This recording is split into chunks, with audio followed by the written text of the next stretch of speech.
Welcome to a new episode from Perfect English Podcast. Today we're going to talk about idioms to describe people. We're going to learn about idioms to describe positive and negative qualities in people.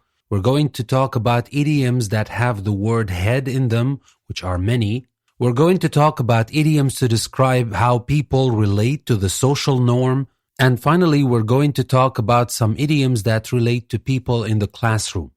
So without further ado, let's get to it. First, let's start with idioms that describe positive and negative qualities in people.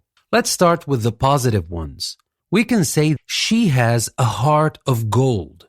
And when we say she has a heart of gold, what we mean is that she is very kind and generous. And we can also say he's as good as gold. And it means that he's helpful and well-behaved. But remember that we usually use this expression for children. It doesn't mean that you can't use it with adults. It's just generally used for children. And now let's move to the negative idioms. We say she's as hard as nails.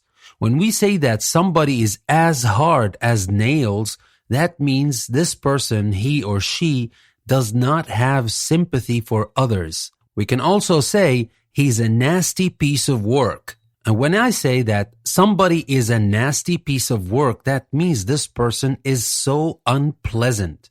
So remember, the positive ones are a heart of gold, which means very kind and generous, as good as gold, which means helpful and well-behaved, as hard as nails, which means a person that has no sympathy for others, or a nasty piece of work, which means an unpleasant person. But that's not all. We can also say her heart's in the right place. And when we say about a person that his or her heart's in the right place, that means that this person is good and kind, even though they do not always seem so. We can also say he's such an awkward customer. And when I say about a person that he or she is an awkward customer, I mean that they are difficult people to deal with. We can also say she's a pain in the neck. Nobody likes her. And when we say that somebody is a pain in the neck, we mean that this person is very difficult to deal with. We can also say he gets on everyone's nerves. And when we say that somebody gets on everyone's nerves, we mean that this person irritates everybody. So remember, someone's heart's in the right place means that they're good and kind, even though they do not always seem so. We can say a person is an awkward customer to mean they are difficult to deal with, a pain in the neck for a difficult person, and gets on everyone's nerves for a person who irritates everybody. And now let's move to idioms based on the word head. Now, to have your head screwed on means that you are sensible.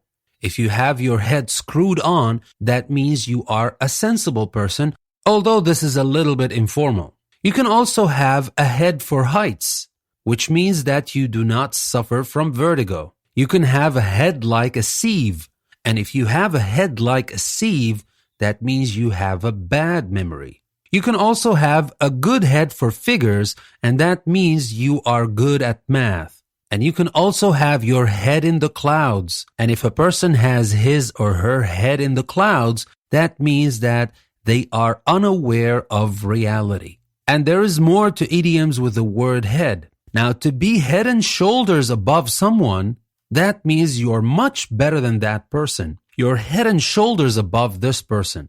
And to bury your head in the sand means to refuse to think about a difficult situation in the hope you won't have to deal with it. And to keep your head means to stay calm in a difficult situation. So when everyone is losing their head because of a difficult situation, you keep your head. You stay calm. So remember, to have your head screwed on means to be sensible. And to have a head for heights means that you do not suffer from vertigo. A head like a sieve means you have a bad memory. To have a good head for figures means that you're good at math. And to have your head in the clouds means that you're unaware of reality. To be head and shoulders above someone means you're much better than that person. To bury your head in the sand means that you refuse to think about a difficult situation You try to run away from it so that you don't have to deal with it. And to keep your head is to stay calm in a difficult situation. And now let's move to idioms that describe how people relate to the social norm. We can say she's a bit of an oddball, and that means she's peculiar or strange, an oddball. We can say he's really over the top. When we say somebody is over the top, we mean that they are very exaggerated in their behavior. We can say he's gone or he's round the bend, if you ask me. And that means he's absolutely crazy or mad. And we can say my politics are very middle of the road, and that means they're very normal, no radical ideas, neither left nor right wing. So, an oddball means strange or peculiar. Over the top means very exaggerated in behavior.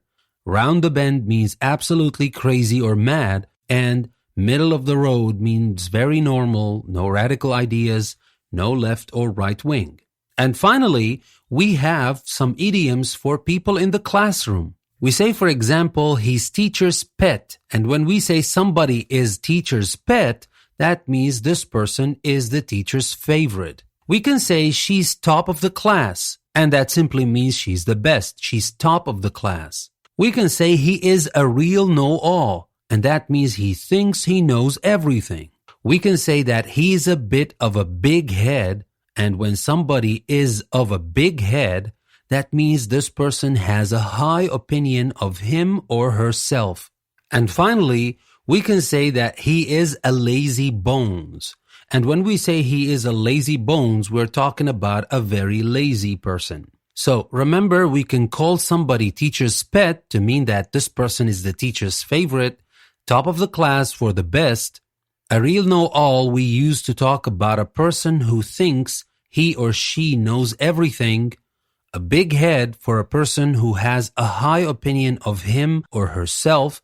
And finally, a lazy bones for a lazy person. Now, remember that a know-all, a big head, lazy bones are idioms we can use with people outside the classroom situation too. And that's all for today's episode. I hope you found the information useful. This was your host, Danny. Thanks for listening. I'll see you next time.